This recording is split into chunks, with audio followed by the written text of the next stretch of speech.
بسم اللہ الرحمن الرحیم۔ اس جمعہ جو عربی خطبہ پیش کیا جائے گا اس کا ترجمہ اردو زبان میں پیش کیا جا رہا ہے، جس کا عنوان ہے شب قدر اور اعتکاف کے فضائل۔ رمضان المبارک کی راتوں میں سے ایک رات شب قدر ہے، جو بہت ہی برکت اور خیر کی رات ہے۔ قرآن کریم میں اس رات کو 1000 مہینوں سے افضل بتایا گیا ہے۔ 1000 مہینے کے 83 برس اور 4 مہینے ہوتے ہیں۔ وہ آدمی بڑا ہی خوش نصیب ہے جسے اس رات کی عبادت نصیب ہو جائے کہ وہ اس ایک رات کو عبادت میں گزار دے، تو اس نے گویا 83 برس اور 4 مہینے سے زیادہ زمانہ عبادت میں گزار دیا۔ حقیقت میں یہ اللہ جل شانہ کا بہت ہی بڑا انعام ہے۔ شب قدر کے حاصل کرنے کا آسان ذریعہ رمضان کے آخری عشرہ میں اعتکاف ہے۔ اس سے شب قدر یقینی طور پر حاصل ہو جاتی ہے۔ نمبر 1، شب قدر کی عظمت اتنی ہے کہ اس پر اللہ تعالی نے ایک مکمل سورت نازل فرمائی۔ اللہ تعالی کا ارشاد ہے، بے شک ہم نے قرآن کریم کو شب قدر میں نازل کیا ہے، یعنی پورا قرآن لوح محفوظ سے اس رات میں اتارا گیا، پھر حضرت جبرائیل علیہ السلام اسے تھوڑا تھوڑا کر کے 23 سال تک رسول اکرم صلی اللہ علیہ وسلم پر نازل کرتے رہے۔ اور تمہیں کیا معلوم کہ شب قدر کیسی بڑی چیز ہے، یعنی اس رات کی بڑائی اور فضیلت کا آپ کو علم بھی ہے کہ کتنی خوبیاں اور کس قدر فضائل اس میں ہیں۔ شب قدر 1000 مہینوں سے بھی بہتر ہے، یعنی 1000 مہینے تک عبادت کرنے کا جس قدر ثواب ہے اس سے زیادہ شب قدر میں عبادت کرنے کا ثواب ہے۔ اس میں فرشتے اور روح القدس یعنی جبرائیل علیہ السلام اپنے رب کی اجازت سے ہر اچھے کام کے لیے اترتے ہیں۔ وہ رات سراپا سلامتی ہے، فجر کے طلوع ہونے تک یعنی صبح ہونے تک ان برکات کا ظہور رہتا ہے۔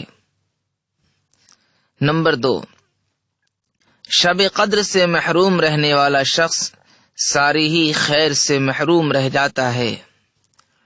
حضرت انس رضی اللہ عنہ کہتے ہیں کہ ایک مرتبہ رمضان المبارک کا مہینہ آیا تو حضور صلی اللہ علیہ وسلم نے ارشاد فرمایا، تمہارے اوپر ایک مہینہ آیا ہے جس میں ایک رات ہے جو 1000 مہینوں سے افضل ہے۔ جو شخص اس رات سے محروم رہ گیا وہ ساری ہی خیر سے محروم رہ گیا، اور اس کی بھلائی سے محروم نہیں رہتا مگر وہ شخص جو حقیقتاً محروم ہی ہے۔ نمبر 3، شب قدر کو اخیر عشرہ کی تاخیراتوں میں تلاش کیا کرو۔ حضرت عائشہ رضی اللہ عنہا سے روایت ہے کہ رسول اکرم صلی اللہ علیہ وسلم نے فرمایا، شب قدر کو رمضان کے اخیر عشرہ کی تاخیراتوں میں تلاش کیا کرو۔ اس حدیث سے پتہ چلا کہ شب قدر کی تلاش 21، 23، 25، 27 اور 29 کی راتوں میں کرنا چاہیے۔ نمبر 4، شب قدر کا خاص وقت جھگڑے کی وجہ سے اٹھا لیا گیا۔ حضرت عبادہ رضی اللہ عنہ کہتے ہیں کہ نبی کریم صلی اللہ علیہ وسلم اس لیے باہر تشریف لائے تاکہ ہمیں شب قدر کی اطلاع فرمائیں، مگر 2 مسلمانوں میں جھگڑا ہو رہا تھا۔ حضور صلی اللہ علیہ وسلم نے ارشاد فرمایا کہ میں اس لیے آیا تھا کہ تمہیں شب قدر کی خبر دوں، مگر فلاں فلاں شخصوں میں جھگڑا ہو رہا تھا جس کی وجہ سے اس کا خاص وقت اٹھا لیا گیا۔ ہو سکتا ہے کہ یہ اٹھا لینا اللہ کے علم میں بہتر ہو، لہذا اب اس رات کو 9ویں اور 7ویں اور 5ویں رات میں تلاش کرو۔ یہ خطبہ شب قدر اور اعتکاف کے فضائل کے عنوان پر دیا جا رہا ہے، لہذا خوب غور سے سنیں۔ نمبر 5، رمضان کے آخری عشرہ میں عبادت کا خوب اہتمام کریں۔ نبی کریم صلی اللہ علیہ وسلم یوں تو سارے ہی رمضان میں عبادت کا بہت زیادہ اہتمام فرماتے تھے، لیکن اخیر عشرہ میں کچھ حد ہی نہیں رہتی تھی۔ رات کو خود بھی جاگتے اور گھر کے لوگوں کو بھی جگانے کا اہتمام فرماتے تھے۔ حضرت عائشہ صدیقہ رضی اللہ عنہا فرماتی ہیں کہ رسول اکرم صلی اللہ علیہ وسلم رمضان کے آخری عشرہ میں عبادت میں جس قدر محنت کرتے اور مشقت اٹھاتے تھے، اتنا دوسرے دنوں میں نہیں کرتے تھے۔ ایک روایت میں حضرت عائشہ رضی اللہ عنہا فرماتی ہیں، جب رمضان کا آخری عشرہ شروع ہوتا تو رسول اکرم صلی اللہ علیہ وسلم کمر کس لیتے اور راتوں کو جاگ کر پوری رات عبادت اور ذکر و دعا میں مشغول رہتے اور اپنے گھر والوں کو بھی جگاتے تاکہ وہ بھی ان راتوں کی برکتوں میں حصہ لیں۔ نمبر 6، شب قدر کی خاص دعا۔ حضرت عائشہ رضی اللہ عنہا سے روایت ہے کہ میں نے رسول اکرم صلی اللہ علیہ وسلم سے پوچھا، اللہ کے رسول، اگر مجھے شب قدر کا پتہ چل جائے تو میں اس رات میں کیا دعا مانگوں؟ حضور اکرم صلی اللہ علیہ وسلم نے یہ دعا بتلائی، اللہم انک عفو تحب العفو فاعف عنی۔ ترجمہ، اے اللہ، تو بے شک معاف کرنے والا ہے اور معاف کرنا تجھے پسند ہے، پس تو مجھے معاف فرما دے۔ نمبر 7، اعتکاف کی اہمیت۔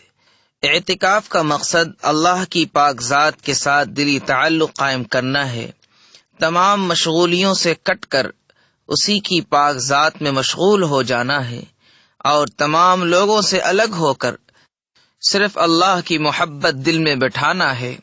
اعتکاف کرنے کے بہت سارے فائدے ہیں۔ اعتکاف کرنے والا جب تک اعتکاف میں رہتا ہے اسے مسلسل ثواب ملتا رہتا ہے، چاہے وہ سوتا رہے، کوئی لمحہ اور سیکنڈ عبادت و ثواب سے خالی نہیں گزرتا۔ یہی وجہ تھی کہ رسول اللہ صلی اللہ علیہ وسلم ہمیشہ رمضان المبارک کے آخری عشرے میں پابندی سے اعتکاف فرمایا کرتے تھے۔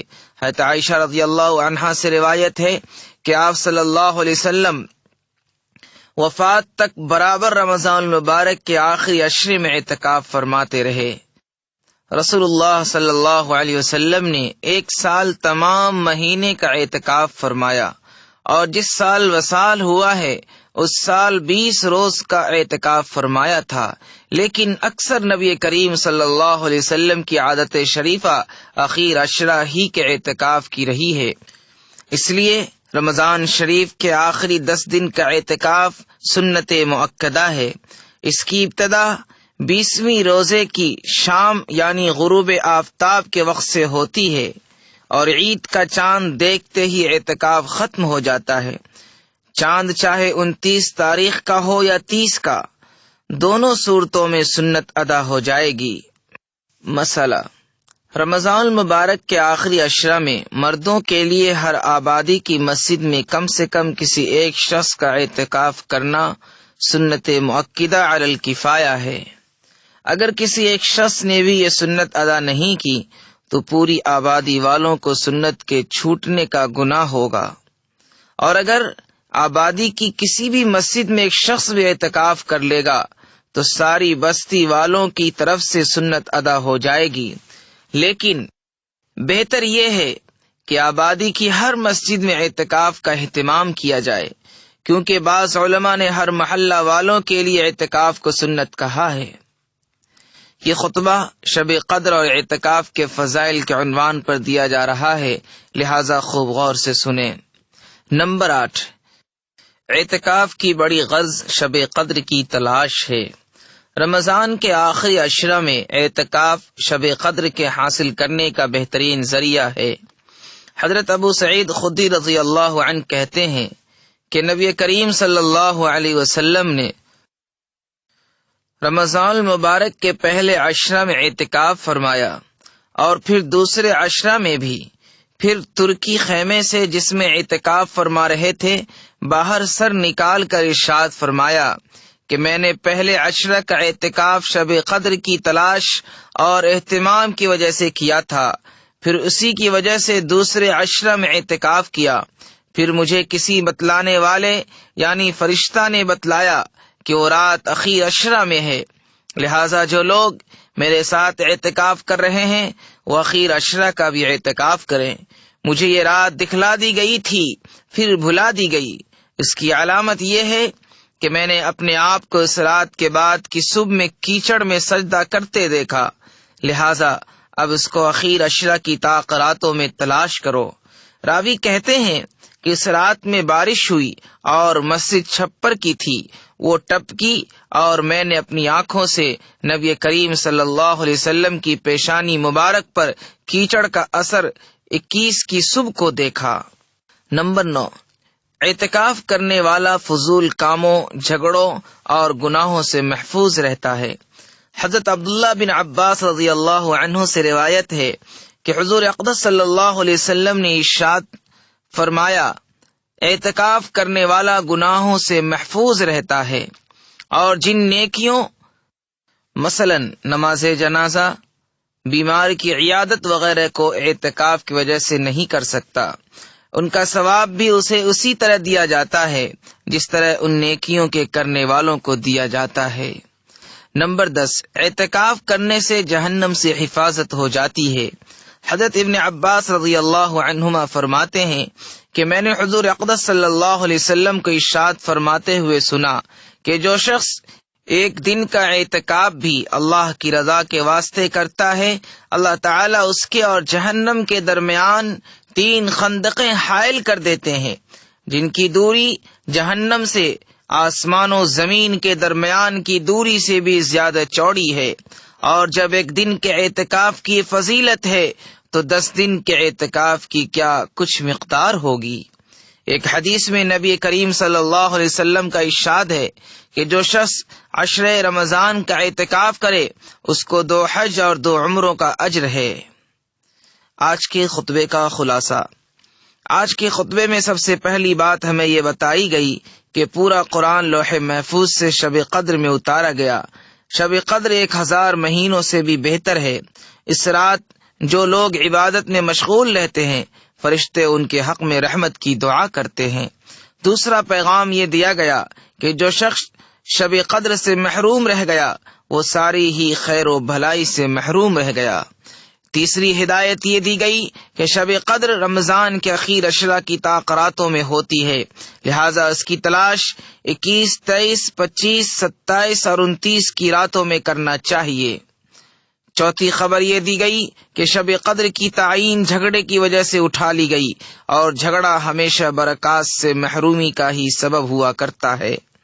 پانچویں بات یہ بتائی گئی کہ جب رمضان کا آخری عشرہ شروع ہوتا تو رسول اکرم صلی اللہ علیہ وسلم کمر کس لیتے اور راتوں کو جاگ کر پوری رات عبادت اور ذکر و دعا میں مشغول رہتے، اور اپنے گھر والوں کو بھی جگاتے تاکہ وہ بھی ان راتوں کی برکتوں میں حصہ لیں۔ چھٹی نصیحت یہ کی گئی کہ حدیث میں شب قدر کی خاص دعا ذکر کی گئی ہے، ہمیں اس دعا کا خوب اہتمام کرنا چاہیے۔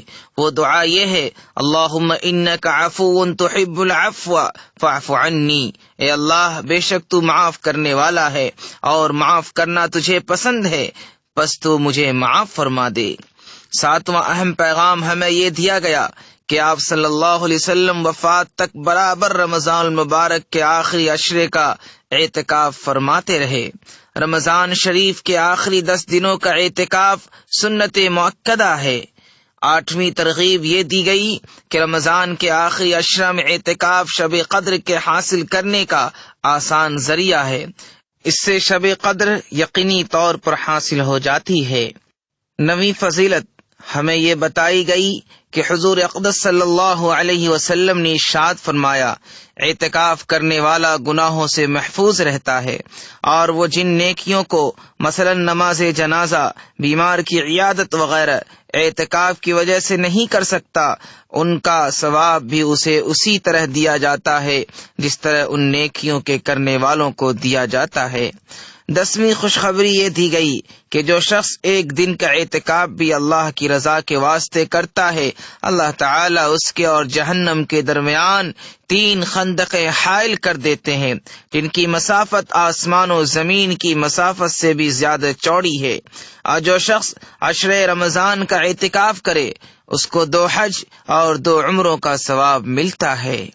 لہذا آج کے اس خطبے میں جو باتیں قرآن و حدیث کی روشنی میں بیان کی گئی ہیں، ہم ان کو اپنے سامنے رکھیں اور ان پر عمل کرنے کی کوشش کریں، اور نماز کے بعد جا کر گھر والوں کو بھی یہ باتیں بتائیں۔ اللہ تعالی ہمیں ان باتوں پر عمل کرنے کی توفیق عطا فرمائے اور ہماری خدمات کو قبول فرمائے۔ آمین۔ وآخر دعوانا الحمد للہ رب العالمین۔